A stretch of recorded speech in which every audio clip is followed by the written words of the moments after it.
Okay, folks, I show 7 o'clock by Village Hall clock. Welcome to the Village of Red Hook, our regular monthly meeting, but we're doing a special intro, pre-public hearing, and pre-regular meeting tonight. We had a really heroic event this past week. About 7 days ago exactly, one of our police officers, in particular Sergeant Hildebrand, performed an amazing thing, in my opinion, I think in the opinion of many here. And Patrick, like you know, is never at a loss for words. I thought what we would do as a board is give him some commendation, but he's very good at telling the story. And quite frankly, when I heard it Monday night, we were maybe about 2 hours plus 7 days ago from now, and I wasn't sure the outcome would be. It was a big event, very disturbing in many ways, and he put all his training and all his skills to work. And like I said, that night, Monday night a week ago, we weren't clear. It was a 2-year-old, we knew that, and we knew there was oxygen and breathing and possible death conditions. Just how that would come out in the end was not clear, but then by the day later, 24 hours later, Tuesday, it was obvious that they saved the child's life, which put us in a better frame of mind. Even though they were doing their work Monday, the outcome being up in the air that day was a little dicey, but then when we heard the good news, and then it was really interesting. We have the Poughkeepsie Journal here. They did a story Tuesday evening, we let Patrick take care of that. And then the next day, the news wires caught it, and we had Albany TV stations here, Middletown TV stations, and Patrick will explain to you a little bit the internet action on it. But that being said, I really feel that what showed that day, that Monday, was training and what I call going in the zone. It was, when you hear his story, he just was faced with a situation, and what I picked up from it was they went right into the mode of what he was here for. He lit up all his skills, used our equipment, our radios, his skills, and saved somebody's life. So I'd like to have Patrick come up. If we could clap for him afterwards, I think. I'd like him to get a little colorful, like a little description of what happened. Maybe you could leave some of the gory details out, but if you want to talk a little bit. Would you like to come up, Patrick?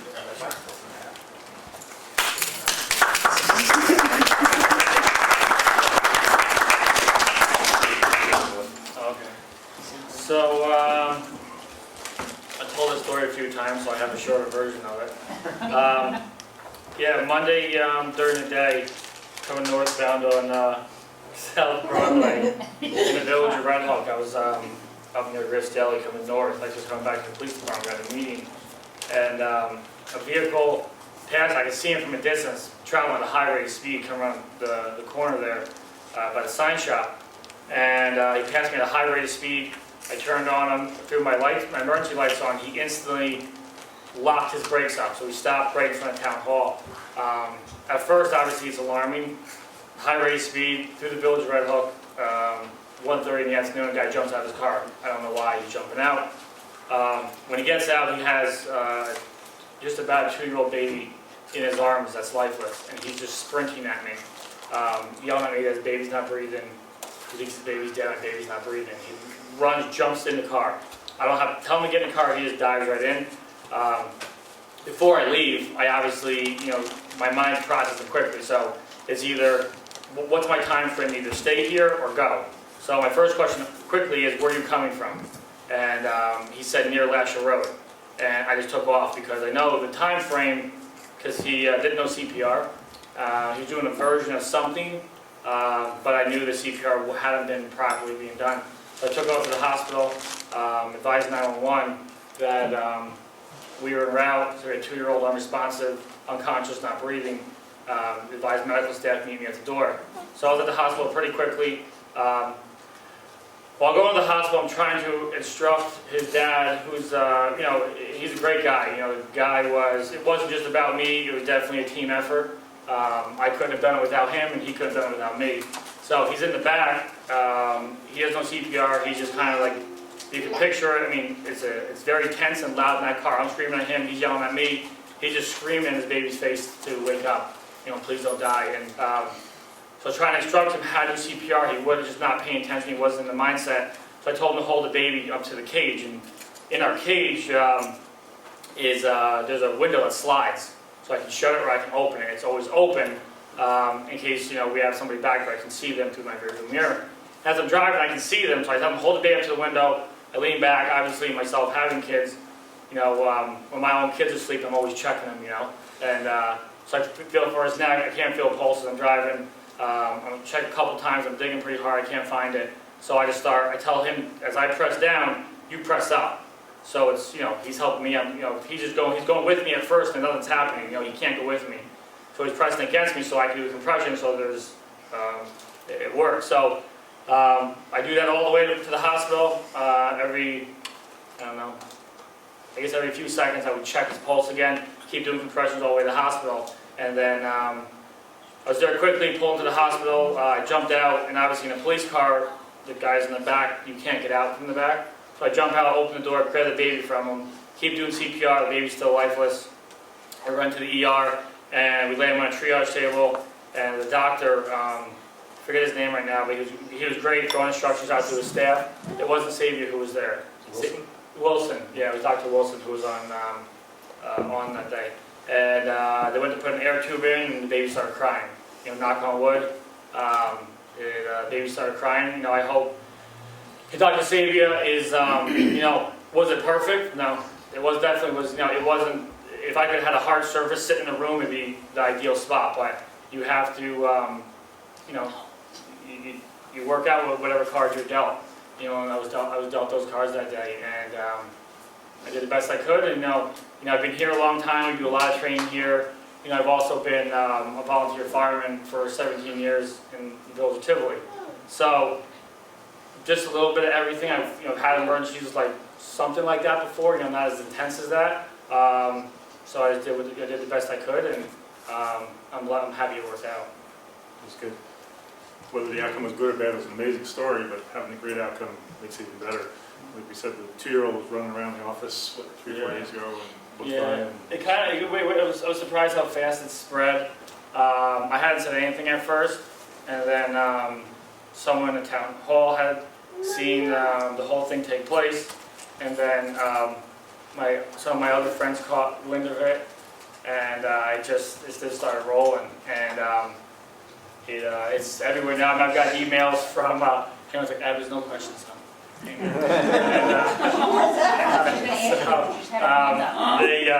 So I actually got an email from a woman in Germany whose husband is a cop, and she saw it on District News.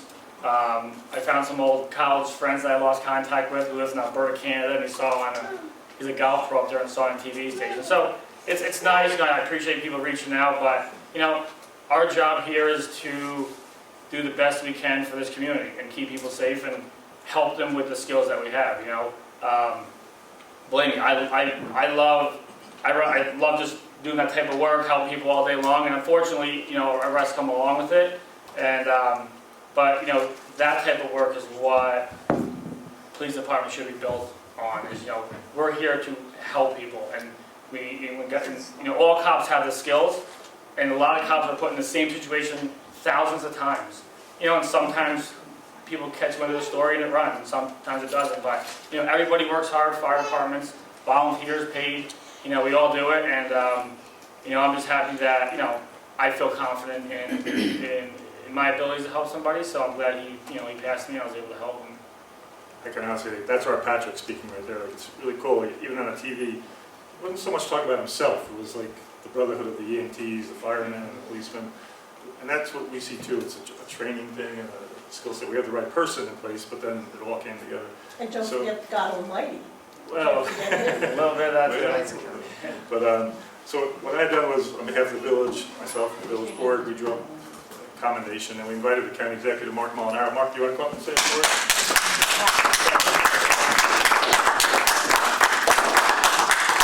It was a long drive for me to get here tonight.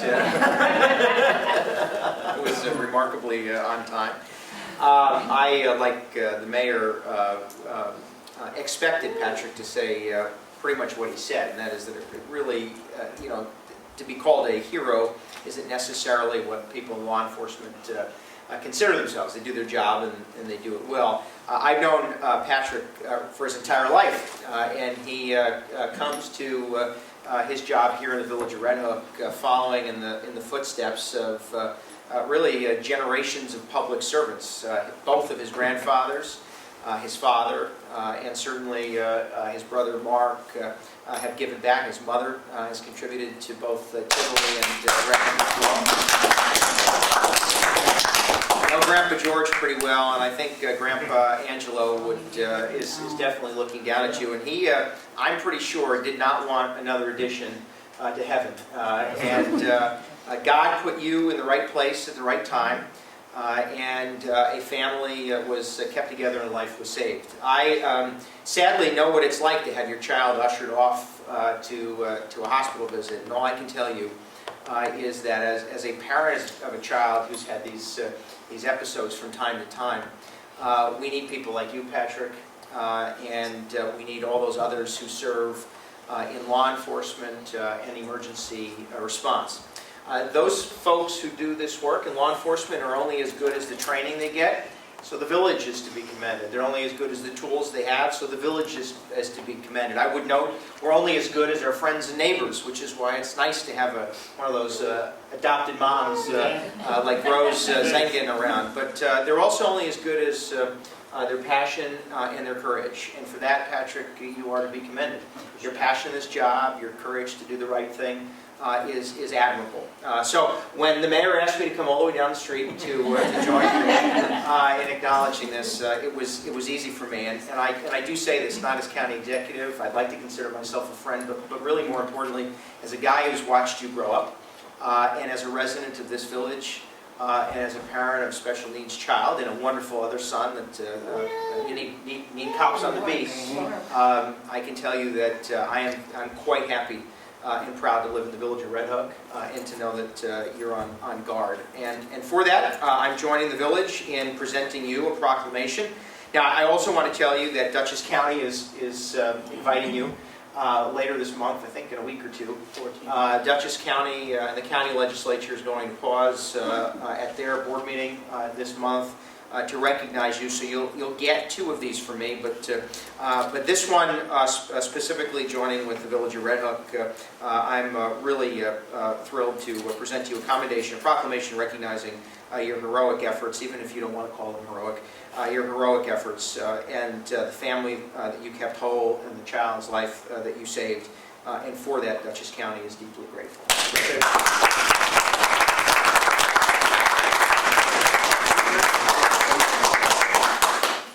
Thanks, Mark. Yeah, we have ours in our duly accredited red. The county's for some reason is blue. Those are our colors. Those are colors. But a little inside joke there. Anyway, what we did, we handcrafted ours, and we're honoring Sergeant Patrick Hildebrand. And I'm saying we are so proud, it's signed by myself and the board up here. And echoing Mark's thoughts, it's exactly my thought. Like, Patrick has young children, Mark has young children. We're a different generation, at least I am, from those guys. But what they did helped all those type of parents. I think it makes them all feel more comfortable. So thanks for your work. Just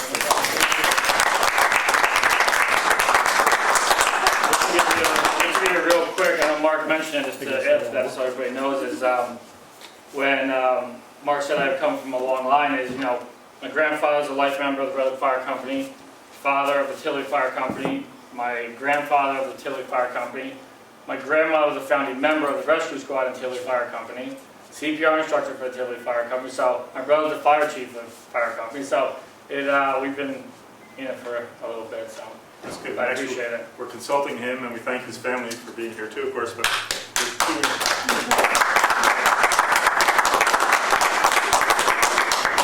Red Hook Public Library is talking to Patrick, and we're thinking we have an AED in this building, and the library is looking at one. We're thinking of making some moves to make a heart-safe community type of event for all of us, not just the young kids. So it's especially us that are a little older. Patrick's doing his work on that.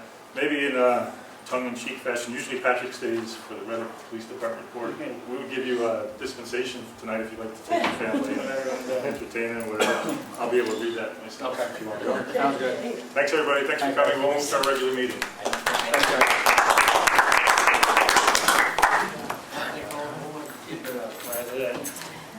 All right. We're going to move to a public hearing next. We don't need to stand for the pledge right now. I show 7:15. Let me just set myself up here. What we're looking at is, I think we need to turn the volume down on the sound. Echoing. Pretty high too. I might go do a house chore here. Excuse me a moment. Brent and Jay, would you want to start talking about the block grant a little bit if I go adjust the sound? Well, I guess maybe we'll have the deputy mayor open the public hearing. okay. Knock yourself out, man. This is a public hearing for the 2015 Dutchess County Community Development Block Grant application. And Jay's been working very hard on this. I gave him a little bit of help, but basically Jay. And this year, because of our median household income, we aren't qualified for the same programs that we typically qualified for. So we're really stressing the handicap accessibility issue there, and also the continuation of some of the pedestrian amenities that we've started in the past, and trying to connect them, continue them, and link them to form a more walkable community, which has been something on our agenda for quite some time now. So Jay, if you wanted to maybe go into further detail on that. Sure. Well, what we have, we started sidewalks along Firehouse Lane many years ago, ran out of money, and we had been very fortunate to get some block grants in the past. Beyond that, and we chose to do some things along, along 199s and things along Route 9 and Park Avenue to finish up. And we've been really very fortunate. And this year we were prepared to kind of jump into this again. But as Brent said, we find out that as of the 2010 census, the village is no longer in the low to moderate income group, and we don't have the flexibility in terms of the grant submissions that we had in the past. So you can either do historic preservation, you can do or ADA or recreation, and we actually don't have a full-blooded park in the village. So, and we decided that it would be best to try and finish the sidewalks along Firehouse Lane and this one little stretch down by Colburn's laundromat area down there, which is basically a mud path when it rains. So, this is our area of focus there is one of them, and the other area is from Glen Pond Road all the way down Firehouse Lane toward the agway you see on the lower panel, the panel B there. We're going to tie that in by helping out the firehouse, who they have a couple of handicap spots that are out near the road, but the way that it's configured is now you have to actually walk into the road to get to the sidewalk entering into the firehouse. So we're proposing that we're going to put the Firehouse Lane sidewalks, tie it in to the entry to the firehouse, break it, as you see, a little bit farther to the east, and then all the way down to the stop sign at the agway. We're going to have, I think we had 10 handicap ramps and detectable warning strip areas. We're going to have a couple of catch basins in there because these are going to be raised sidewalks, so it's going to channelize the water and keep it from running off as it usually does. So we're going to try and make sure we collect that water and we don't have ponding anywhere. We don't want to really have water flowing out into Route 9, nor do we want to bury the agway down the other end. So this is essentially where we are with this ADA grant with the modification for either recreation, ADA, or historic preservation. The maximum that they allow you to get is $100,000, when previously it was $150,000. So we played our numbers and calculated everything up, and we ended up with about $99,572.50. So I think we got pretty close. And one of the stuff too is, with the $100,000, that's the maximum grant. So we also have to figure in fees for engineers, inspections, there's administrative costs, so this all takes the number actually for construction down even further. So we're trying to be as frugal and cost effective with the money that we have to work with. And again, trying to complete that link between the village of Red Hook and the town is very important to us. We've heard comments from a lot of people, including the seniors at Red Hook Commons. A lot of people do walk down that side of the sidewalk, so we're anxious to complete that. And the other one, as Jay said, just to complete the ADA accessibility to the firehouse. That firehouse is used for a lot of events, for seniors, for everybody else in the community, not just the Village of Red Hook, but the town and Village of Tilly as well. So this, we think, will be a great amenity in addition to the village pedestrian pathway. And I appreciate Brent's help on this. We've worked pretty well in the past, and I hope it works this time. He says he's got a good feeling. I got it. Well, we've had a good history, which can't predict the future, but like the gentleman said, we're emphasizing the ADA component, and that missing sidewalk section is a big problem for us. Looks like it's been missing for a while, and we intend to get that gap closed. I handed out everybody on the board copies of the application. For those of us that come to multiple meetings, I think there's a transaction or a character limit on this application with 250 characters in some of the submission paragraphs. So believe it or not, it's characters, not words. It's amazing. So Spaces count as well. really, Yes. so Brent is a very bright person, but one might recall his reports. In this case, That DOT letter.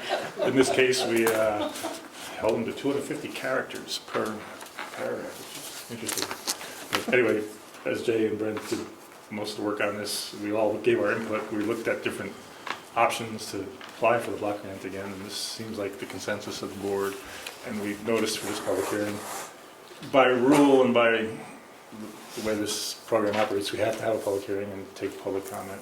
So Brent and Jay described it. Just one more issue, and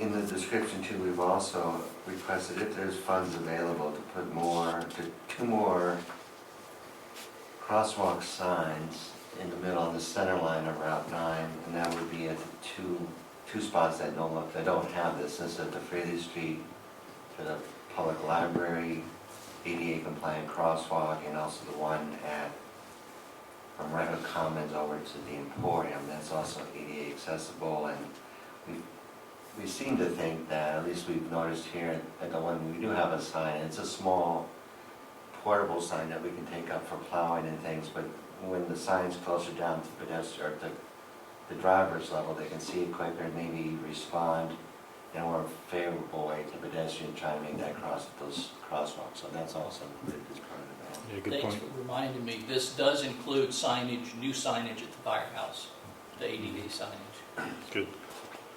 Yeah, and on Brent's point, as each of us brainstormed it, we were thinking, could we get one of those radar fixed signs that said speed limit is 30, you're doing 52, whatever, to wake people up, slow them down further down there. But with the $100,000 limit, it's just not doable in this They're particular. not that inexpensive. Yeah, we were sort of researching that, and just to explain a little bit what Brent stated, we do have the required DOT signage on the shoulders of the roads at the crosswalks down there, but for some reason, like we said before, the New York driver doesn't seem to acknowledge it. So we're thinking if we could have something more directly in the path, but it's not like we're running unguarded crosswalks down there. They are set up in accord with DOT rules. That being said, in the public out there, what we're looking for is we've elected to go these sidewalk routes. And as people know, the firehouse also serves as a community center for things ranging from senior citizen clubs to weddings to library events to. It's also a point of refuge too, isn't it? Yeah, it Yes. is. And it was surveyed as an election center, so it makes sense to go that direction. Any input or thoughts from the public? I see a hand. You want to say your name there, David? David Pearson, Park Avenue. Yep. I don't think there's any crosswalks north of the intersection, are there? What do you mean? This way? Yeah, north of the intersection, no. No. Uh, We actually looked at that when we were in line for originally safe routes to schools, and then we looked at it again when we were up and running for stimulus, funding American Recovery and Reinvestment Act for that, and we did a walkthrough with the DOT at that particular point, and I think the one that we looked at in in focus would be the one from the CVS, current CVS parking lot to the post office. And because of the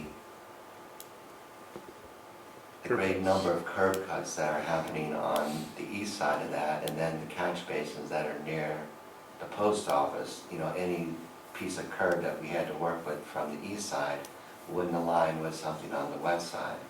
So that's why we didn't pursue that. And there's other options for other crosswalks there at future dates when, you know, funding is available. And we keep, as you know, keep applying for grants, and we can't rely on grants to come in. So I think there are some needs for additional crosswalks, but at this time, right now, with the limited funds, we're trying to complete the links that we do have in place already, and make those that are there a little bit more safe for pedestrians. Just don't forget us on the I don't think we will, but thank you. Yeah, just to restate it, we did look at it for many years, and it is a problem up there, but there's really nowhere to make, in other words, what Brent was saying, between the curb cuts and the ADA angled requirements and so forth, there's no place they can find to really put one, which is a sad statement, but it's true. If CVS goes into the new old IGA, maybe it would make more sense to put one up that way. And Or there then may we be can work it into the new plan. There may be one possibility I was looking at too on the south side of St. John Street as it comes out there, you know, maybe at that point, so it'd be not as convenient as people would like, but at least to be in the area of where people do go across the street at that point. So that's an option as well. So it comes down to funding, and maybe next year we'll try to add more to those things. So it does slow traffic down as well. Thank you. Anything else? Anything from the board? Do you want to say, anybody want to say anything? What we have is the paperwork, the maps.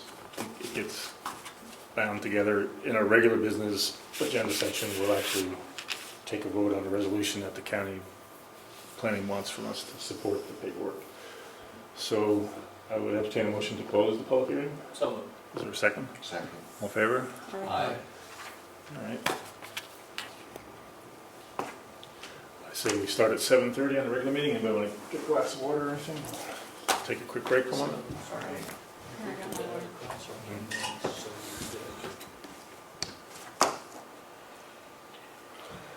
Okay. Looks like 7:30. Let's all rise and pledge the flag, please.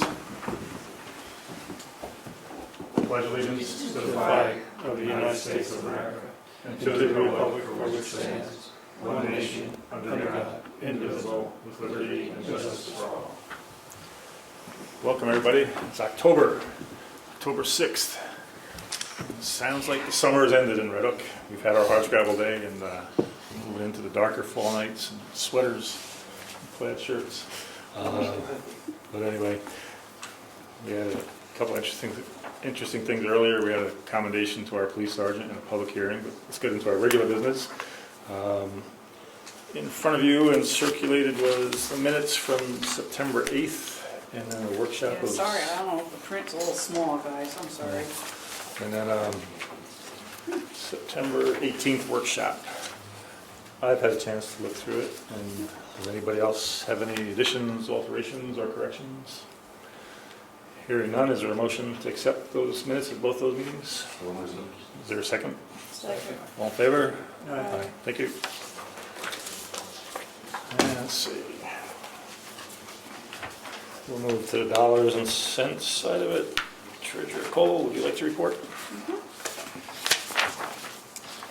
Account balances, general fund, $555,160.48. Water fund, $80,467.45. Trust and agency, $16,929.24. Materials management, $22,288.60. Petty cash, $35.77. Village Green, $3,670.41. Hard scrabble, $5,595.72. Health insurance, $1,177.99. Capital projects, $3,606.96. Monthly expenses, general fund, $88,581.95. Water, $21,134.27. Trust and agency, $929.24, and materials management, $2,694.86. And if you look at your last report, I gave you the whole year or the beginning of the capital project, which is now done, phase 1 of the water. It shows you all the bills that were paid and to whom. We closed on that project. We had a closing from the EDC to the USDA. $1.192 million. And if you notice, on the treasurer's report, there's still a balance in the capital fund, $3,606.96. Everything's been paid, and you don't have to do it tonight, but maybe at the next board meeting, we have to move that money into the water fund to zero this out before phase 2 starts. Okay. And just so everybody knows, that balance is primarily the interest.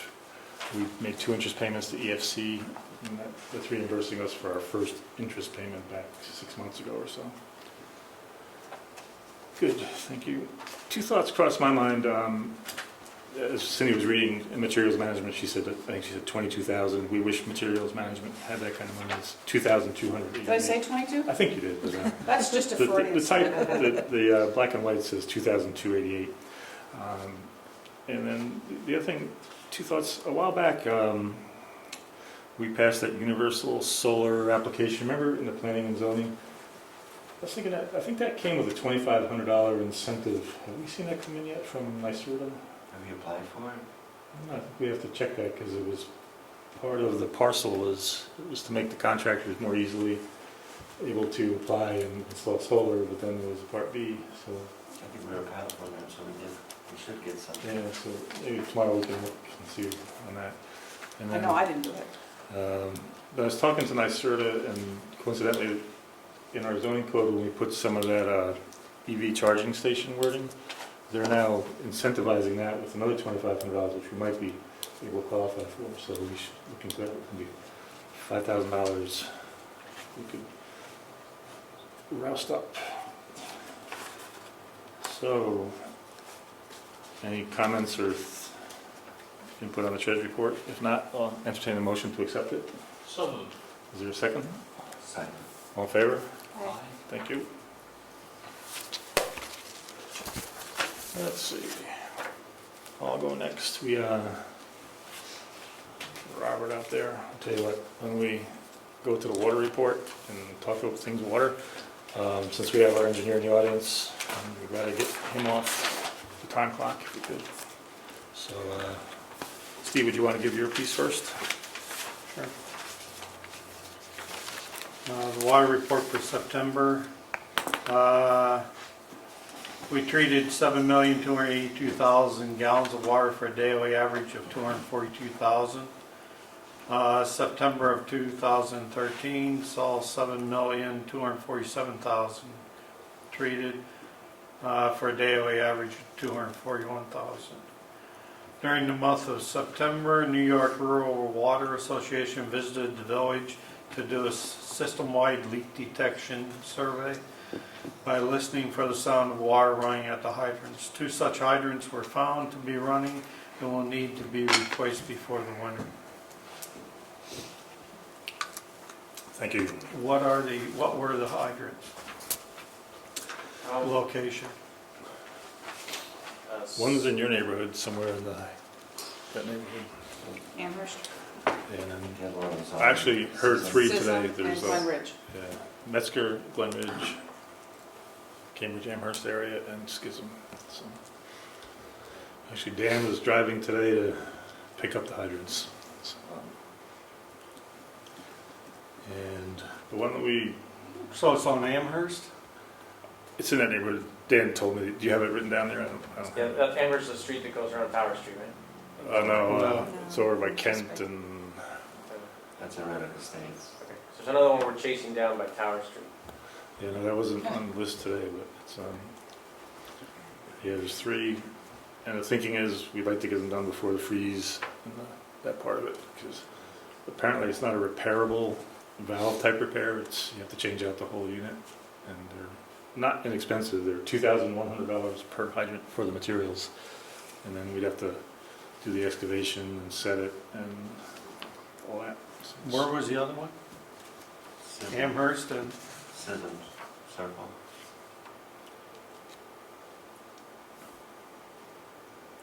thank you. So as Cindy mentioned, we closed out phase one of the water project formally, entirely. What if that means work-wise, it's been closed for a while, but then the financial part was closed. I think it was September 26th or 24th, somewhere right around there. We had the USDA here, and through wire transfers and so forth, paid off the EFC short-term financing with the USDA money. And it went smoothly. We had our bond counsel here, and a lot of paperwork happened, but it all went off. What that means is we make our first payment in November 2014 toward phase one. So we know that amount, and then it gets paid for the next 38 years on phase one. It's a level payment. I think we budgeted $49,000 a year, as I recall, and payments are coming in more like $45,000. So that's a good thing as far as with the interest and so forth. Robert, you being in the audience, we signed the paperwork to begin phase two. Anything you wanted to talk about while you're here with us on phase one or two, or general operations? Yeah, do you want to stop there? Yeah.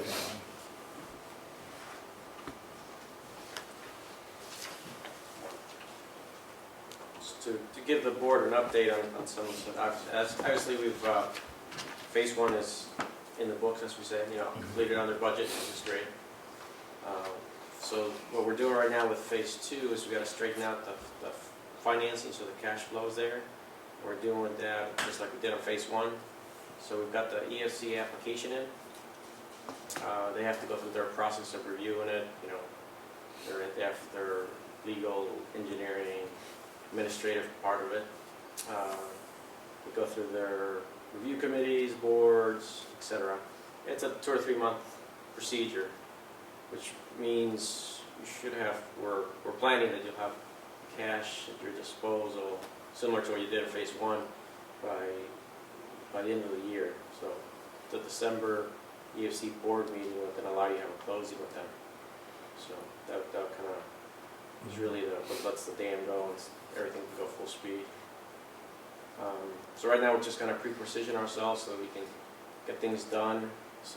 So that, it's like we just said, money will be available to you in December, but there's some things we'd like to get done before the snow starts flying, right? So there's some survey work that we're doing. There's some locating of water shutoffs and service shutoffs and that kind of thing that we're doing, taking advantage of right now. Just pre-position ourselves. This kind of goes with what we said earlier. There's kind of another intense effort looking at some leak detect. Obviously, we're replacing phase two area, so we don't want to go digging and stuff. We're going to put in new mains, but we want to make sure get a better grasp of what's out there. So it's all kind of tied together. And rural water's been really helpful on that end. They've been here to my knowledge at least twice now, maybe 3 times. We've got a 4th call to come back, so it's working out. So the other thing that's going on, obviously we have the well 15, which would be the well that we're drilling as part of the CDBG project. And the electrician is starting work this week on that. And then the well driller will actually mobilize next week and start drilling the well. So obviously where we're pushing there is we've got to get the work done and all operational and the timelines of that grant so that it can be all cashed out by December. And that was the 2013 Community Development Block Grant. Right. That's a quick run through. If anybody has questions beyond that. Sounds good. It's so right now we're essentially have we filed all the required paperwork with EFC? We've submitted a complete application to the best of our knowledge. Mhm. We're waiting for them to tell us if there's something missing. But we've given them everything they've asked for. They'll ask for more. They always ask for one more thing, so I'm waiting to hear what that one more thing might be. And a big one for EFC is the MWB, the Minority Women-Owned Business Enterprise application, was about 38 pages worth of stuff. And New York State changed the law to get more minority and women-owned businesses on board, so they're now asking for 20% consultants and labor to be MWBB certified, or at least for us to give MWB certified firms an opportunity to bid. But as I recall, we beat the deadline, we're under the old requirement, right? Well, but, yeah, their requirements change every October 1st, Mhm.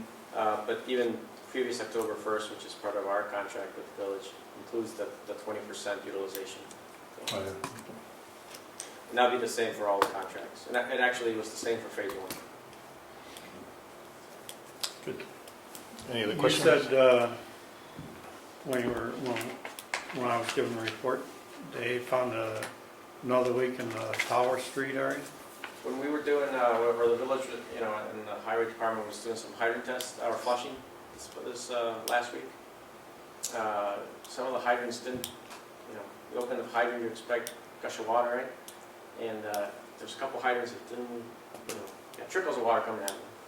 So it led us to do some additional investigation, and so that's what we're chasing down. We got another call into rural waters. We got a 6-inch line right next to the Tower Street, which that hydrant should fly, so something's happening there. Then that raises another question. Have all the hydrants in the village been tested? Well, they've been tested for leaks, you mean? Tested to see if they flow properly? They will be, I think they're still in process, there's a few outstanding at Knollwood, Red Hook Commons, the schools, which will be tested within the next week, I would think. Okay. I saw Jake hitting the one right by your house the other day. I just want to make sure that if we found 2 or 3, are we going to find other ones out there? Yeah, I think the point to a flushing is to clear the lines of, sediment and that kind Right. of thing, so because we're in a loop system, it's important to flush everything within the system, so that's also a good way to check for proper flow, and Correct. in this case, if it isn't proper, there's an issue, Yeah, because that could cause a huge safety issue. absolutely. For those who don't know how hydrants work, the hydrant is normally closed, and the barrel you see sticking out of the ground is dry. So when you open the valve, water enters the hydrant and comes out. And then when you close it, there's a weep hole that allows the barrel to drain, and so that it remains dry and doesn't freeze and crack during the winter. So some of these hydrants that we're talking about here, the valve, when you close it, it doesn't close, so then the water stays full inside the barrel. So that it's kind of doing 2 things. Water's continuously running through that barrel, through the weep hole, so it's lost water or a leak.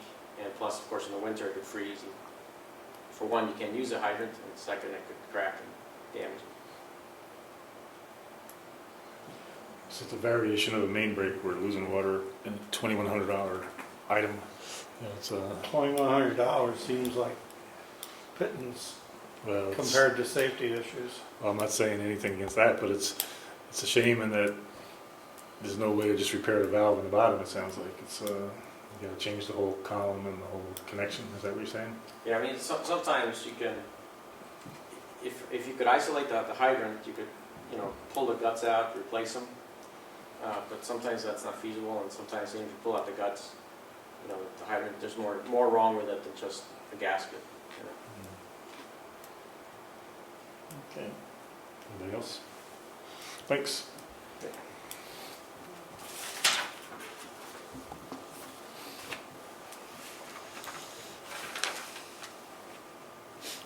Let's see, I guess I jumped over myself. As far as the police report, we have for the month of September, incidents 243, the breakdown is Village of Red Hook 137, Town of Red Hook 101, Village of Tivoli 5, uniform traffic tickets 117, breaks down 74 in the Village of Red Hook, includes 2 parking tickets. The Town of Red Hook had 43, And then the rest, 24, the breakdown was 18 in the village of Red Hook and 6 in the town of Red Hook.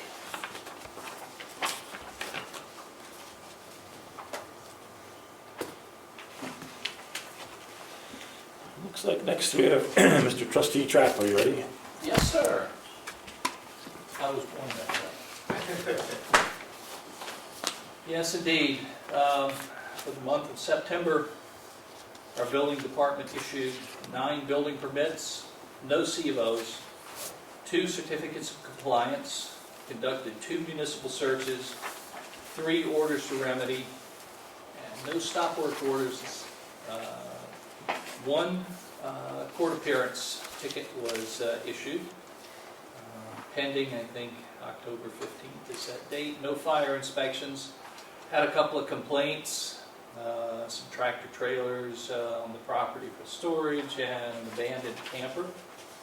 The planning board had 3 items in front of it September 15th. Subdivision, lighting approval for signage on North Broadway, and an additional signage approval on North Broadway. Zoning Board of Appeals At a workshop. had a workshop. And the minutes were approved. That's a good thing. And during the month, the building department took in $1,398.25.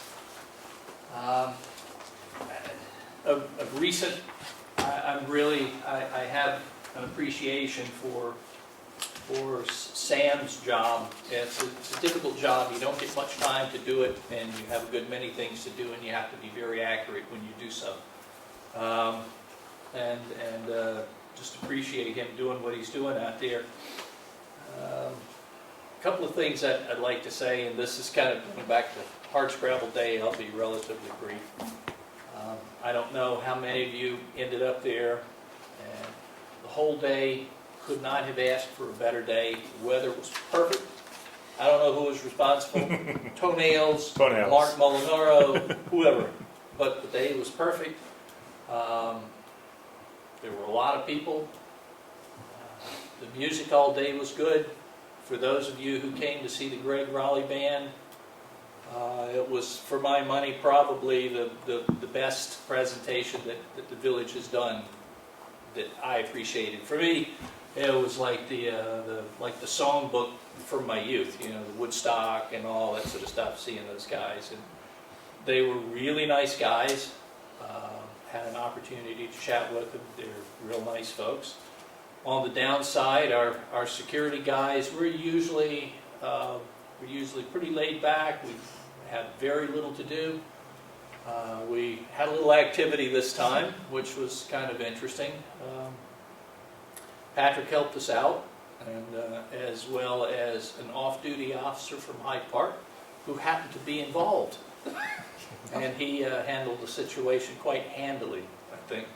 And we had a couple of people like swarming around the stage, being silly, drinking a little too much. But all in all, it was a really good night.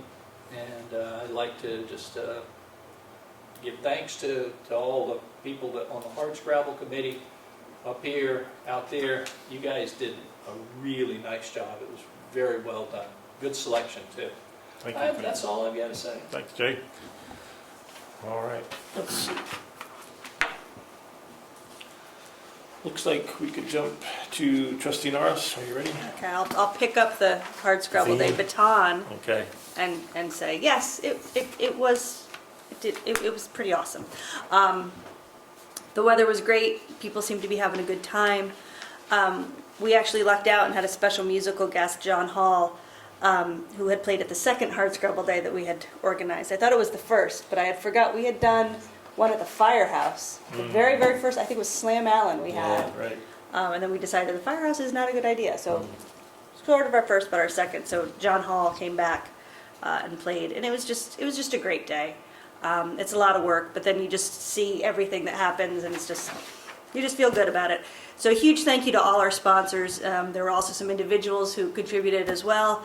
In addition to the committee, which is myself, Ed, Matt Donahue, Doug Strawinski, Sue McCann, Rosemary Zangan. That may be it. That's it, yep.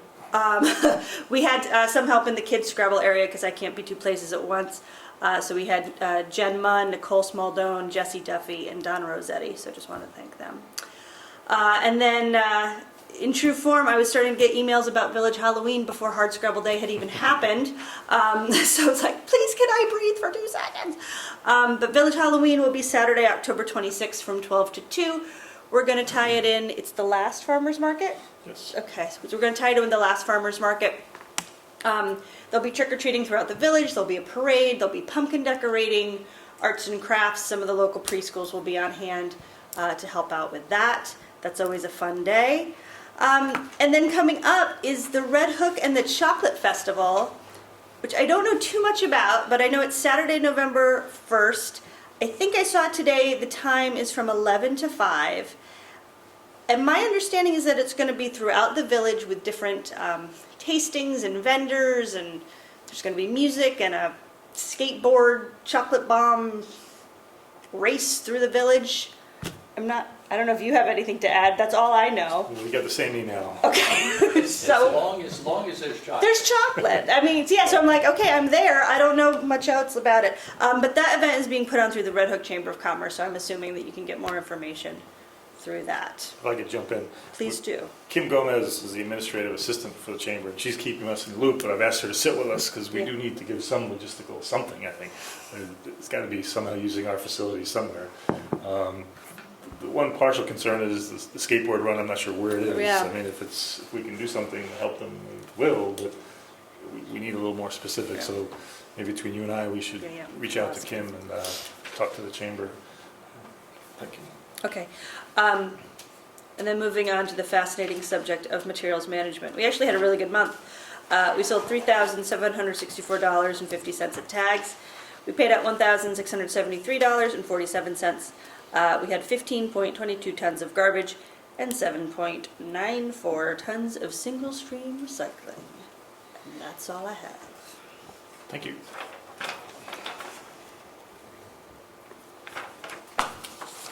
It is quite a bit of tag sales, actually. Yeah, It's good. it's good.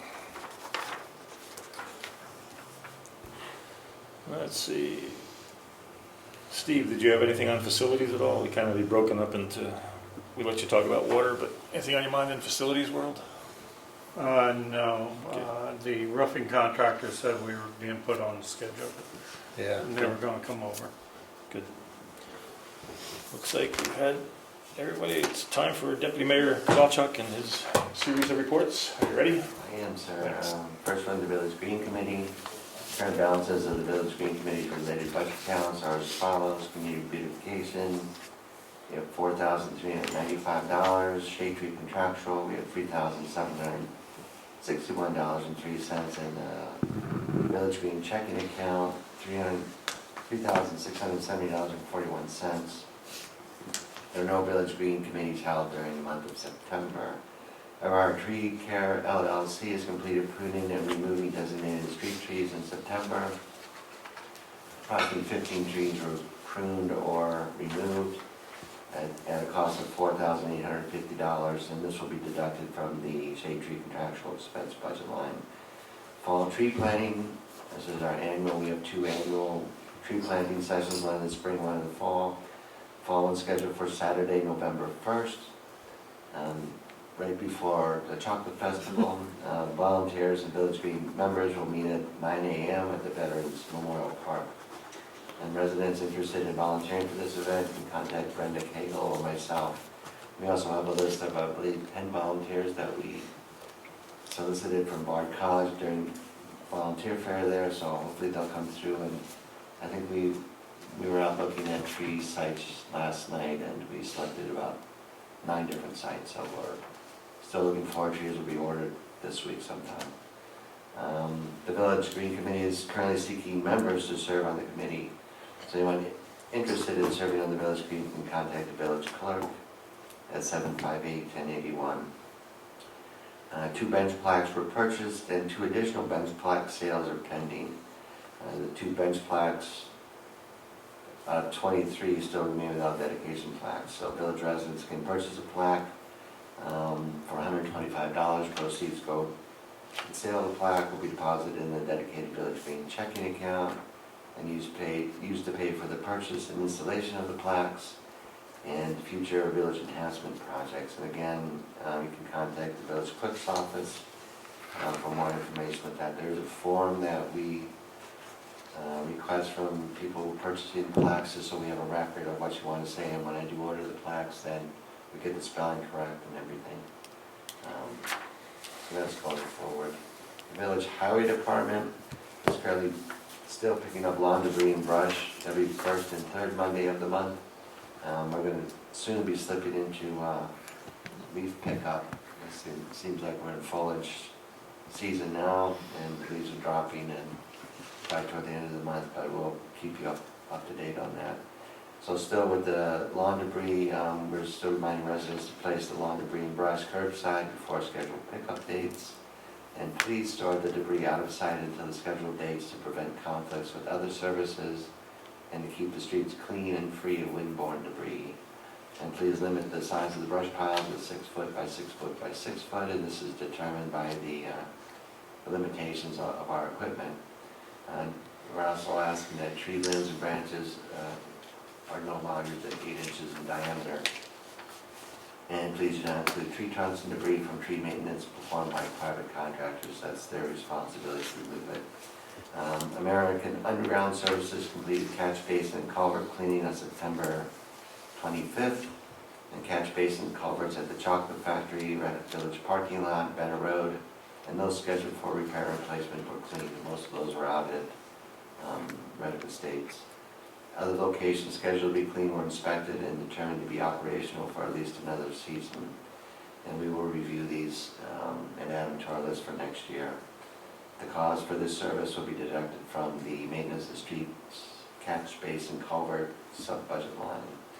And each year we do one different section of the village, and we rotate that on a 3-year basis. We received a letter from John Cummins, who's a New York State DOT civil engineer, on September 22nd. The DOT acknowledged receipt of the village letter and resolution of September 8th concerning traffic light conditions at the Route 9-199 intersection. The letter further stated that a formal investigation had been initiated and a study will be conducted at the subject location. I'll continue bugging the DOT about every 2 weeks just to make sure they're following through on their end of the bargain, and hopefully we can get that light changed out before the winter. Catch basin repairs and replacement began on September 29th, and work in Red Hook Estates, Reddick Linden Avenue Middle School, East Market Street, Elizabeth Street, and St. Christopher Rectory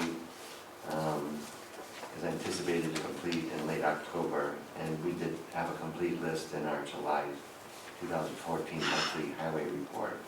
Frank Bosberg and Sons was awarded the contract to perform this service on August 11th, and the village will supply the materials. The cost for this service will be deducted from the Consolidated Highway Improvement Program, or CHIPS, budget line.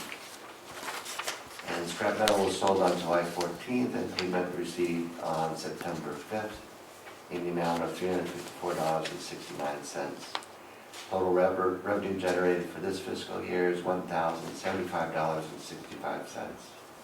Since inception, the scrap metal program in September of 2007, $17,531.82 has been generated. Proceeds from this program go toward the purchase of tools and equipment for the village highway, water, and materials management departments. And people interested, businesses and residences interested in donating scrap metal can contact our highway garage at 758-8600 or the village clerk's office at 758-1081. And the highway department will assist property owners by picking up the scrap metal upon request. The Intermunicipal Task Force and Reddick Infrastructure Project. The Reddick Sewer Project, the draft engineering report submitted to the New York State Environmental Facilities Corporation on August 29th is currently being reviewed to determine the project's score and placement on the Clean Water State Revolving Fund intended use plan.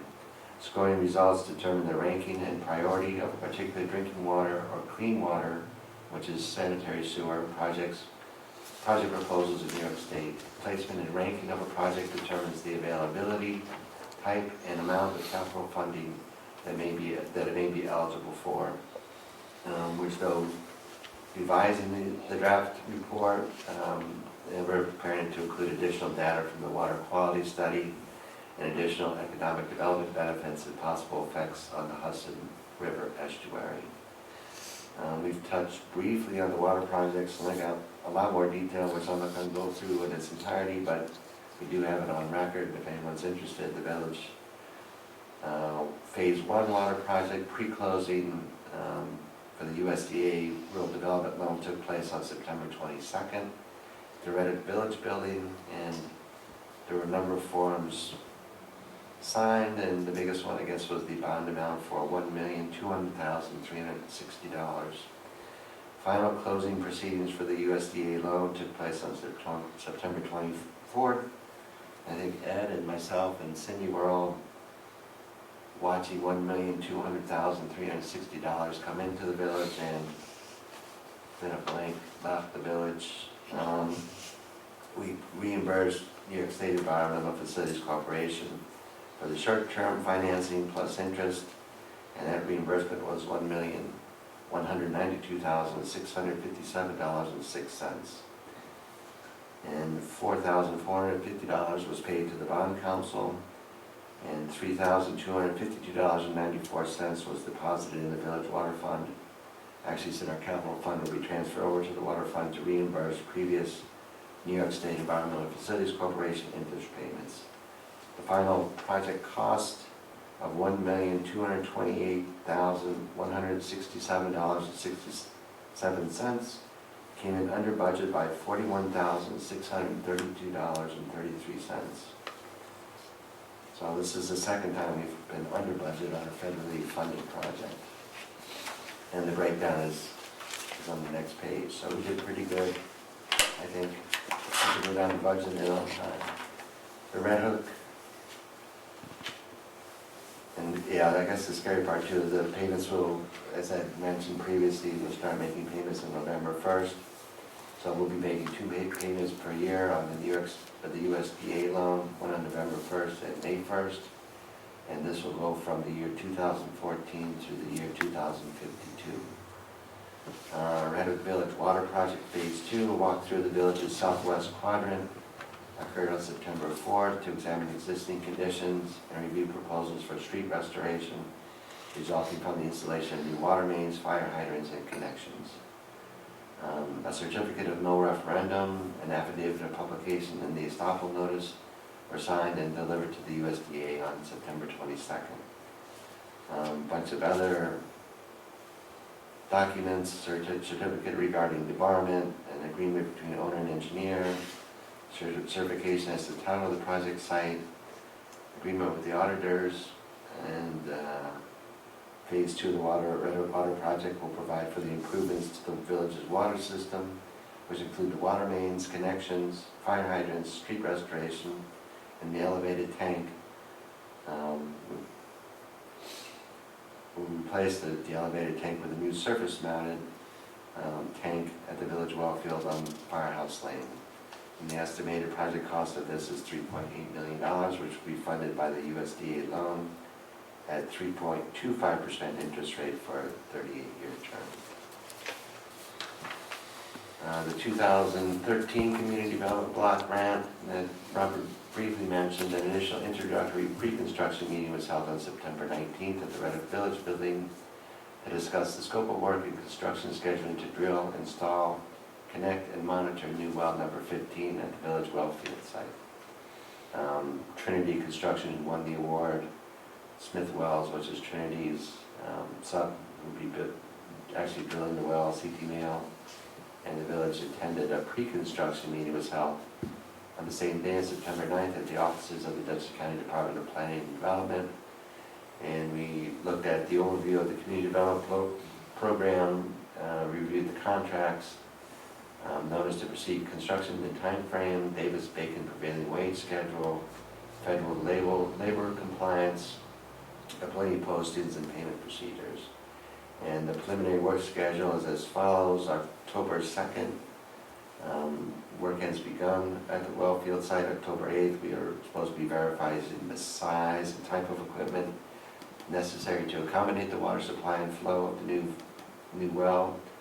On October 20th, to develop the screens and verify the pump size, and December 31st, the project will be complete. And again, this is from a 2013 Community Development Block Grant Award of $150,000. And we'll supplement that with a line of credit from the Salisbury Bank that we approved on the 8th of August, or 11th of August. And this will cover expenses over the $150,000 grant award, and short-term financing for that. We already went through the 2015 Community Development Block Grant. And on the Intermunicipal Task Force, the task force met on September 5th, 12th, and 19th. And we discussed the lodging and events permissible in the Water Conservation Districts, Ag Business District, and Rural District 5-acre zoning and of the town of Red Hook. And we looked at harvesting water for commercial use and bottling, the specific sites, and the keeping of livestock and fowl in the town's rural district. That's that report. The Red Hook Town Economic Development Committee, both Ed and I are liaisons to that. And we had a meeting here at the Village Building on September 11th, where we critiqued and reviewed the Red Hook events calendar, and business organizations, civic, government, service, and educational groups interested in having their events included can get more information from the following. It's http://www.redhook.org, and that'll actually get you to the Town of Red Hook website, where you can click on the Red Hook events calendar to join. And we also had an EDC meeting on September 2nd at the Elmendorf Inn, where Claudine Close, the president of Historic Red Hook, discussed the goals, attracting new and younger audiences, and ways to utilize technology to help the community tell Red Hook's story. I actually came out with a short video of certain sites within the village and compared them with photographs of what used to be there. And so we'll keep an eye on that. They have a lot of events planned there. Community Preservation Fund and Farmland Protection Advisory Board, which I'm a member of. There were no meetings held in September. There were no meetings held for the Town of Red Hook Zoning Review Committee, which I'm also a member of. The Town of Red Hook, Villages of Red Hook and Tivoli Shared Services Committee. The Highway Shared Services Steering Committee was held on September 22nd at the Red Hook Town Hall. We reviewed the project status and update, and reviewed the feasibility study of options and alternatives, which is a preliminary analysis, and reviewed the next step. A public meeting with the board members from Tivoli, Village of Red Hook, and the Town of Red Hook, and also with our consultants, Tim Wiedemann from Rondot Consulting and Peter Fairweather from Fairweather Consulting, and members of the public were held at the Village Building here on September 29th. And we reviewed the existing conditions analysis with periodic questions and answers, and also had a breakout session separated into groups of residents representing their own distinct municipality, and listing graphs of those items the highway departments could improve on, and what items or services they do on. And we had actually a lot more services they did well than we did what could be improved upon, so that was really good. Red Hook Together, both Ed and I sit on that. There were no meetings Red Hook Together held in the month of September. And the Libraries Transforming Communities Public Innovators Cohort, I sit on that as well.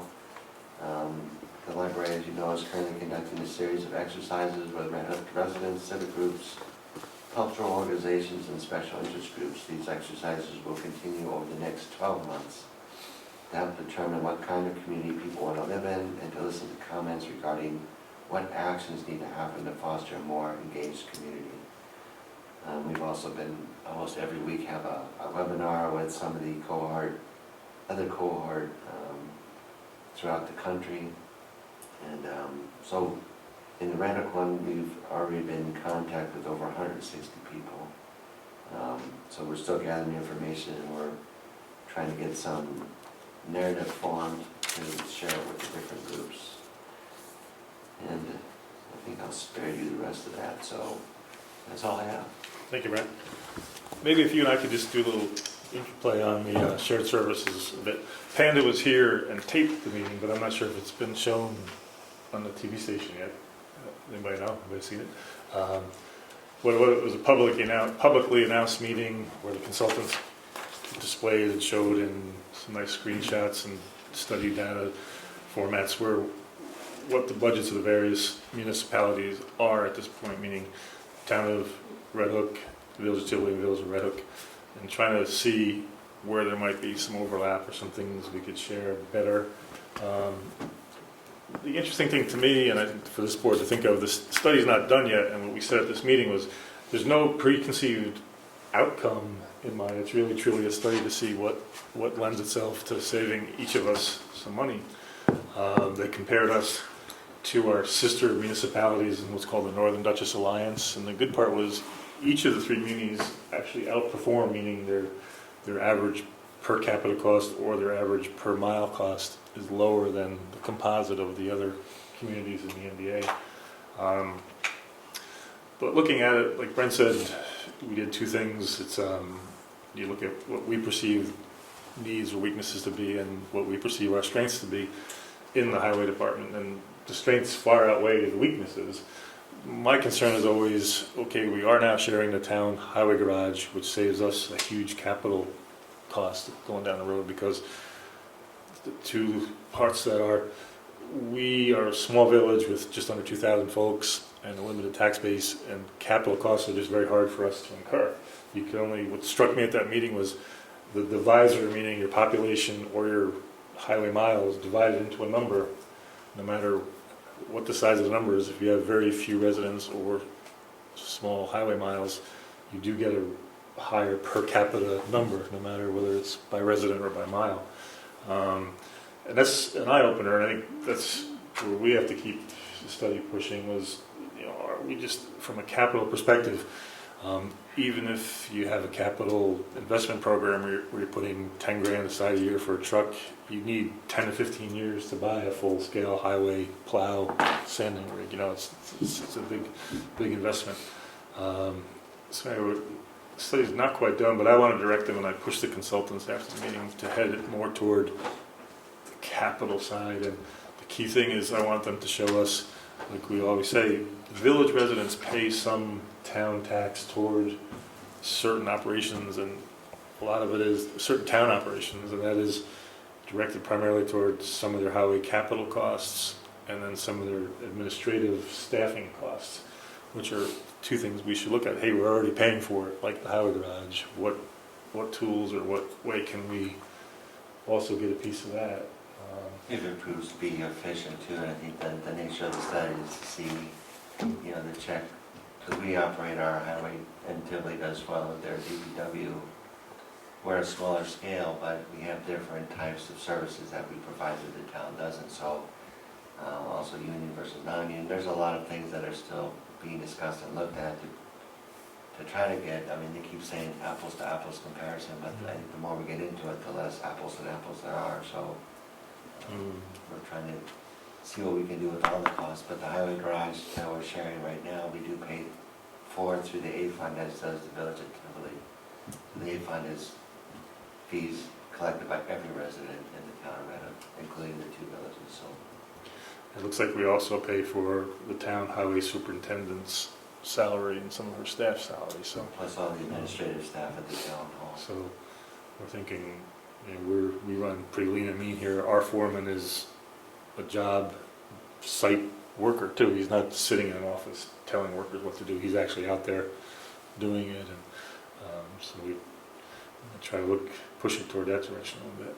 But even at the cost, it was really interesting to realize they classify, the DOT classified roads as urban or rural, and the village of Red Hook is 100% urban roads, and that's, I think we're about one of the few in Dutchess County that all of our roads, we have a few state roads that we can do, but biggest percentage of our roads is local roads, but they're categorized 100% urban, whereas Tivoli's roads, and they share with the county, but 100% of their locally owned roads are considered rural.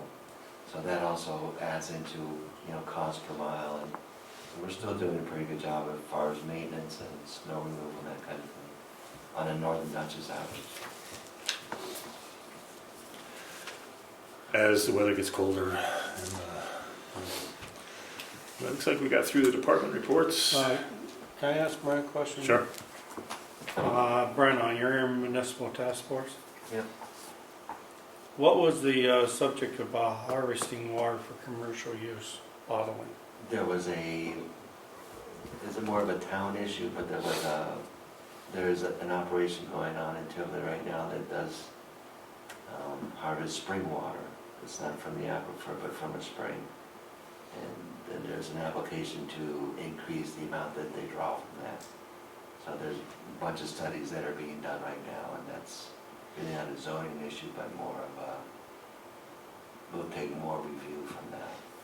So that's what that was about. More in Tivoli area. All right. Steve, do you ask because of what's going on in Kingston? Are you following that at all?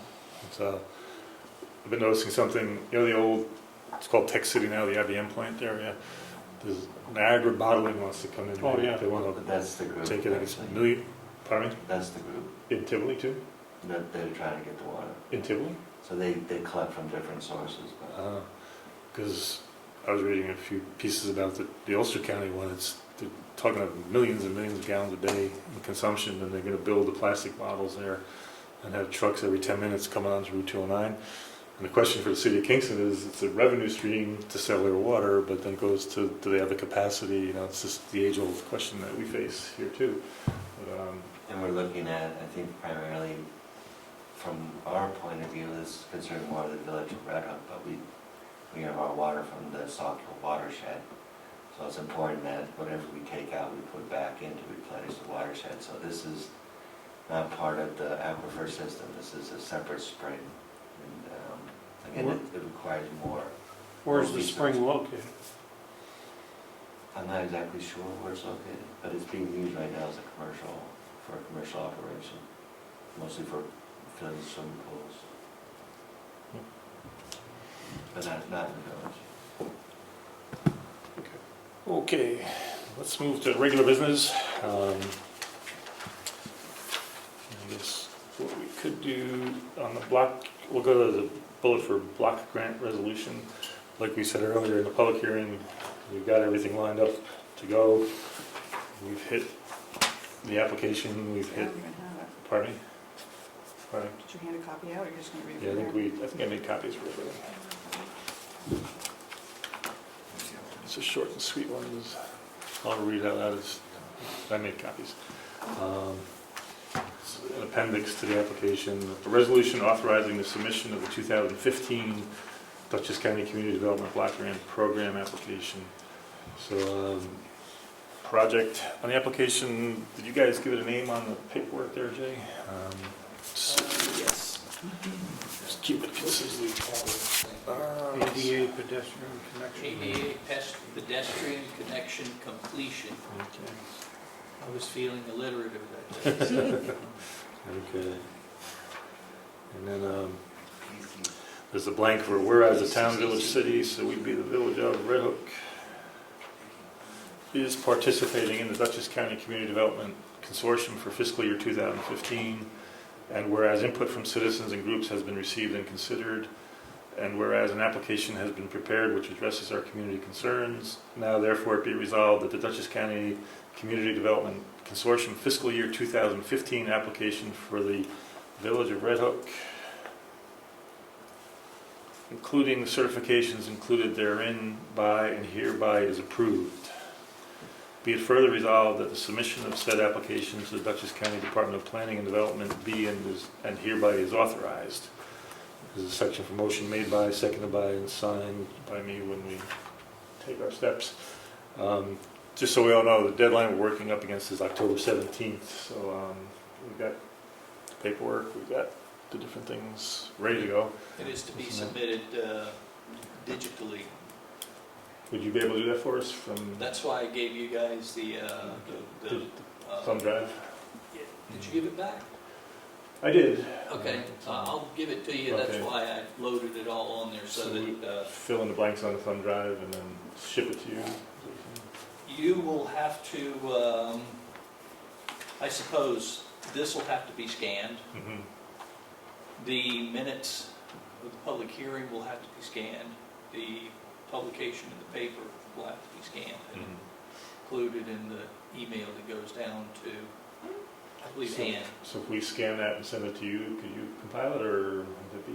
or- If you just give me copies of it or email it to me, I can PDF it, put it into a group and get it to Cindy so that Okay. she can send it all in one email down to Ann Saylor in one lump. Is there any paperwork for seeker? It is a type 1 action, but, I think they do that. all right. They have in the past. Mhm. And they do NEPA too, right? I believe so, yes. Well, let's do the resolution, and we can talk about the secret. We'll read it together. Just one thing, the only thing that we do need on here that I could not successfully make sure that I had correct were the census block tract numbers, which Mhm. they generally supply me anyway when I Mhm. ask them, so. So that would go in the application form? That goes in the application. Yeah. Do you have that? I will. Okay. So we need... So what I will do, I guess, then is I'll get those numbers, I'll put them in here, and by that time, I'll have the completed resolution and minutes from the public hearing and the everything else scanned in, and I'll put them into one PDF so that it can all go together. Okay, good. So I've read the resolution. It's pretty straightforward. It's just, would somebody like to, I read it, but would somebody move that? So moved. And a second? Second. Any further discussion? All in favor? Aye. So it's motion by Trapp, second by Kowalczyk.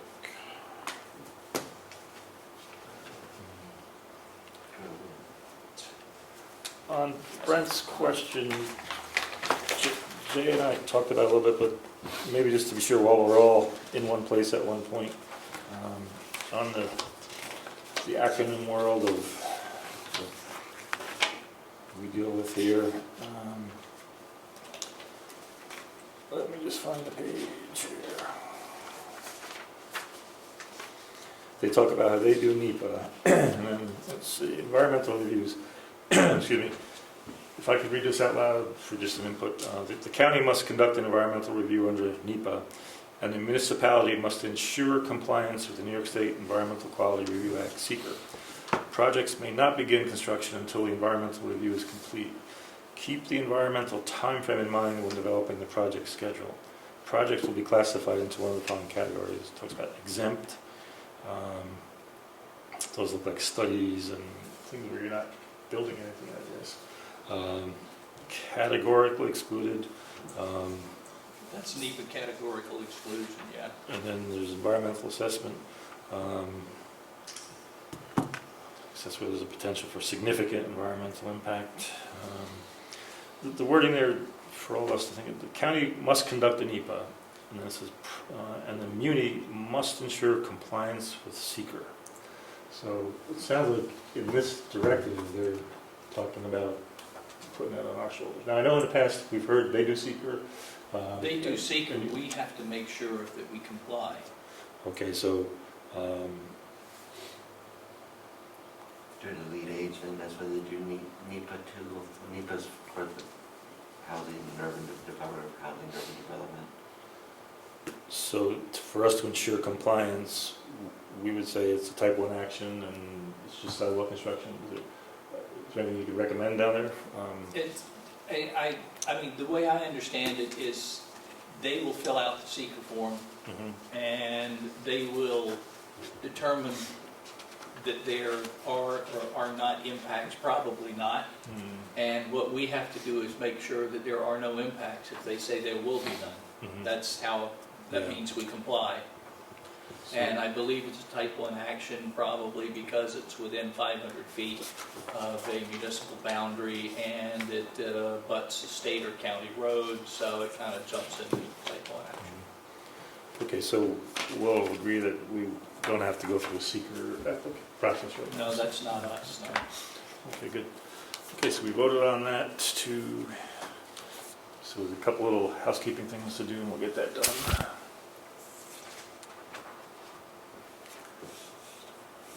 Let's see. This is one, appointment modification, building code enforcement officer. What we're doing, and Jay can fill in here a little bit too, we're moving forward with some litigation against a property owner who's in violation of our building code, our zoning code and so forth. And the location is 20 Garden Street.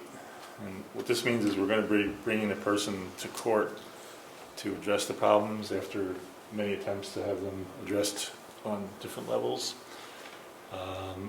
What our legal people need is an authorization from us, the village board, to commence litigation against the owner of 20 Garden Street, where there are violations of the zoning and property maintenance codes presently existing and uncorrected. So what I can do is I'll craft a resolution here, essentially incorporating those words, and then I can type it up for the clerk to get into the minutes and the exact wording, but I'll word it, the village board at the meeting October 6th authorizes our attorneys to commence litigation against the owner of 20 Garden Street where there are violations in existence of the property maintenance and village zoning codes. So, is there a second? Second. Any discussion? Like I said, it's a format to get this thing going and get this situation corrected. Hearing no discussion, all in favor? Aye. Thank you. And then in hand with that, I'll give you a little background. When we do our organizational meeting in April, we appoint the building inspector and a deputy building inspector. And we have a deputy building inspector, a corporate entity, Z3 Consulting. Principal of the firm is Gary Beck, who actually does the field work for us, and he's been active in the 20 Garden Street and a few other scenarios. What we need to do is to litigate it. We're going to need Gary as a person to be signing some of the papers on investigations and things he's done. Council felt to be better, instead of using Z3 as a corporate entity, to also modify that appointment to include it to be a person's name. So I'll do something up, I'll read it, and then we'll put it in the form of a motion. Effective October 1, 2014, Gary Beck, an employee of Z3 Consulting, be included in the April 2014 appointment. Gary Beck will act as Deputy Building Inspector pursuant to 95.3 of the Village Code, and also as Deputy Code Enforcement Officer pursuant to 200-49 in the Zoning Code. So like I said, what that's doing is taking, you know, the federal courts say people are corporations and corporations are people. We're saying in this case, we need to define him as a person. So. And otherwise, technically, it's not as clear that he's legally able to sign any Right. documents that come Right. out of the Code Enforcement Office, because in Part 1200 of the enabling legislation, there's, I forget one part of it, but it determines what powers the Code Enforcement Officer has and who may do what on behalf of a municipality. So we're making it legal that he can actually sign appearance tickets and things like this. Yeah. So we're not replacing a person or an entity, we're just clarifying what we meant at the appointment. So, as I paraphrased it, we would say motion that effective October 1, 2014, Gary Beck, an employee of Z3 Consulting, be included in that appointment. Gary Beck will act as Deputy Building Inspector pursuant to 95.3 of the Village Code, and also as Deputy Code Enforcement Officer pursuant to 249 in the Zoning Code. Is there a second on that? Second. Any more discussion? Jay gave a little background. And all in favor? Aye. Aye. Thank you.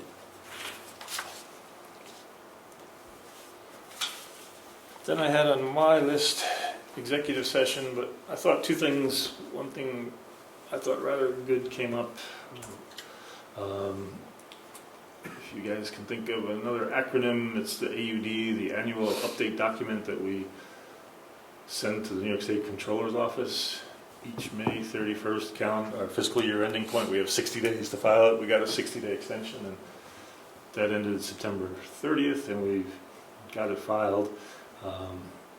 What we had done a year ago, we made a move from non-CPA auditors to CPA auditors, CPA trained auditors and accredited auditors. Um, it's been a much more thorough and detailed and effective review. A lot of work required from the inside staff to make it happen. And these are the controllers. I'm scanning for a page here. What hit me, and I think it's a pleasant, well-deserved outcome for all of us. This is the general fund. You can see here. I don't know, Jay, can you can maybe zoom it in a little bit for somebody? But the good news, when we ended fiscal year 2013, the fund balance was $58,842 down here. At the end of 2014, we brought that up to $108,000. So it's a $50,000 increase in our fund balance. So what's going to make the controller happy? Well, happier. I think that they'd like us to see about a 15% fund balance, and if you, that's still about $200,000 plus they'd like us to have. A But couple of years. this is better. And like we said, when some bad news came out in February with this report, with the controls report, the village knew of its situation and has been working actively to correct that situation. And this shows pretty good steps in that regard. And that's from outside auditors. It's not our numbers, our analysis. It's from the firm. It's been filed, so I'll be monitoring the controller's office response to it, and we'll see what comes of that. But it's good stuff, I think. It shows a lot of hard work and a lot of attention to detail being pushed into the operations. That being said, before we go to executive session, just so the audience knows, we'll have some public comment and any general business from the board. But the two items for executive session will be collective bargaining. We'll be talking about the police union contract again, and then real estate negotiations on the village parking lot. But before we do that, my intention would be, if the audience has some questions or anybody has questions, we'll go into that, and then odds are, we'll come back. We might have a vote on real estate negotiations, but we might not. Depends what happens in executive session. It's the kind of thing where I want to update you, and then we can decide. But anyway, that being said, I won't make that motion yet. Comments? Public comment? Yes, you want to go first?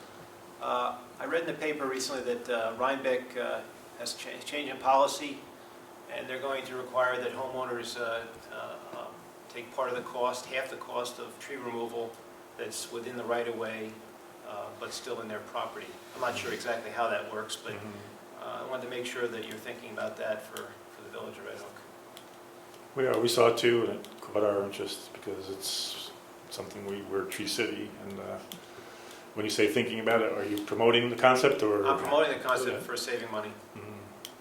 because there's some big trees that are close to the road Yeah. on where I live, and it's going to be a huge expense coming up to remove these large sugar maples that are dying. Mhm. And I know when we first saw it, Brent reached out to our village attorney, who also is council village attorney to Rhinebeck, by the way. And I think the question becomes, what's the right-of-way? In other words, if the tree's in a right-of-way versus not. I mean, is it hanging dangerous branches over our right-of-way but not growing in our right-of-way versus in our right-of-way? Do you have any thoughts, Brent, from what council told you? What council said, I mean, that's the question as far as the responsibility that we have to protect the health, safety, and welfare of the citizens, and the trees are on our right of way. We've been assuming that it's our responsibility. So the question I posed to the attorney is it our responsibility to know and pay for it, or is it the individual property owners? And he said it's a matter of local law, so similar to what we do with the sidewalk law. So, the sidewalk may be owned or put in on a municipal right of way, but via our local law, it's the property owner's responsibility to make sure that sidewalk is properly maintained and free and clear of ice and snow. So that was his response to it. I think as a general rule, my position would be, if it's in a right of way, it'd be our issue. But a tree that's not in a right of way, that, I don't think we even will 50%. We would owe 0%. Which It's is somebody our else's policy tree. now. Yeah, and usually we might trim an overhanging limb or something, if there's something broken or dead hanging over the roadway, but we don't look, we had one incident where we were challenged with how far this tree was off the right of way, and it was addressed, but we're not looking to go take care of personal property trees, to be honest with you. So, anything else? Question on the buses. I'm sorry? A question on the buses. I came up a couple of meetings ago about discharging the, Oh, yeah, I noticed today coming in, that they got stuck behind a loop bus that was stopped in the main road, letting people out. I think you really should set up a regular bus stop, discharge spot, where maybe right in front of the village hall for that matter, away from the intersection, because it backed everything up already. And when you've got that traffic situation going on the high traffic times, they stop in the middle of the street. It's like another red light, and throws off the sequence behind it. I think if you just had a spot requiring them to pull off from the main road onto like a parking area at the curb to discharge people, rather than picking them up in the middle of the street. That's a good point, and I know we've had various discussions on more from a bus stop somewhere, and our position was you do need almost not a jug handle, but something that breaks the curb and gets the bus even further off the road, but we don't have that right here. Right, We're further I down. mean, So. right at the curb, Yeah. because they're stopping right in the road.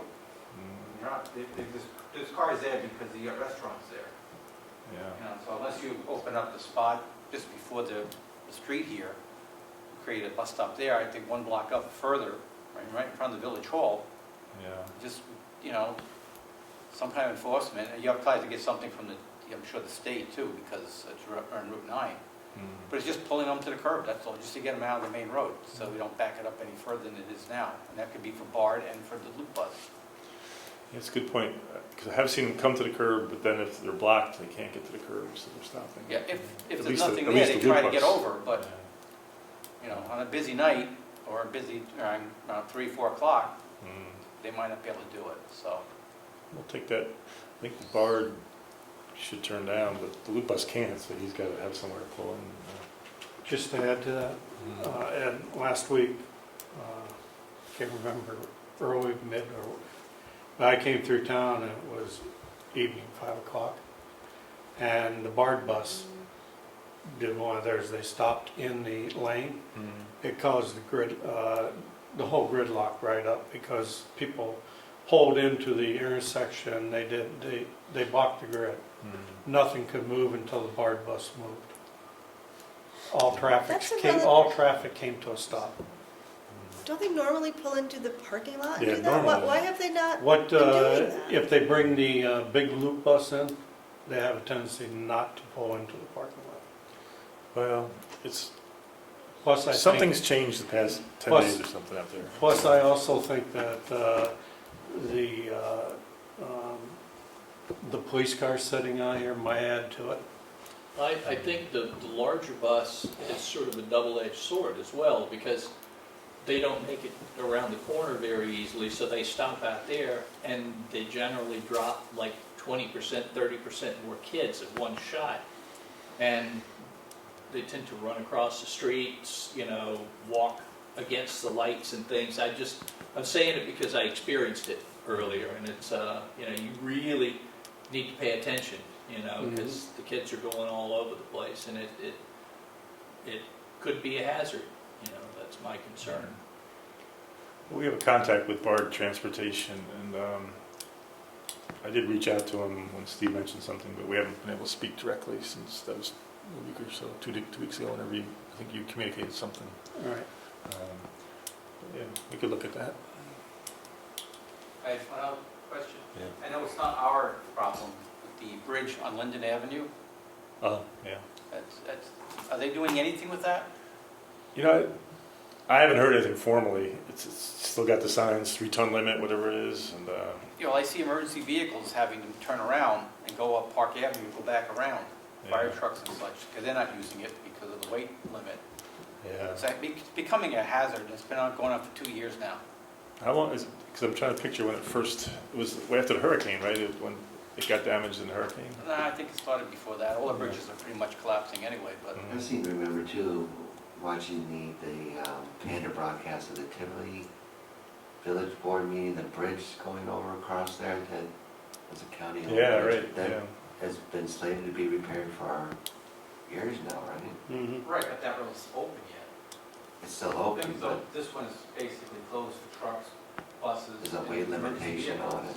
Like fire trucks can't go down that area, they have to go all the way up to 9G or go out,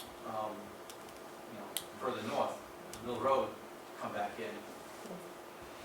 I think it's a hazard that the county should be looking at, or state, I guess it's county road, correct? What I can do is send a letter to our county executive and see, because I haven't heard anything formally. That, you know, it's, Why don't you add a note to our representative too? the elected, Yeah, what's the representative? Mickey. Thank you. Well, let's see. I would then say, I would entertain a motion to go to executive session for 2 reasons: collective bargaining discussion and real estate negotiations. So moved. Is there a second? All in favor? Aye. We'll be back if you want to hang out, but talk to you soon. We are now. All right, welcome back. We're returned to the main meeting from executive session. Is there a motion to re-enter regular session? So moved. Second. All in favor? Aye. It's late, folks, and we're done with our business. Is there a motion, Brent, to pay bills after audit? So moved. Is there a second? Second. All in favor? Aye. And then, Mr. Brent, would you like to make your mandatory motion? Yes, I would like to make a motion that we adjourn this evening. Second it. Aye.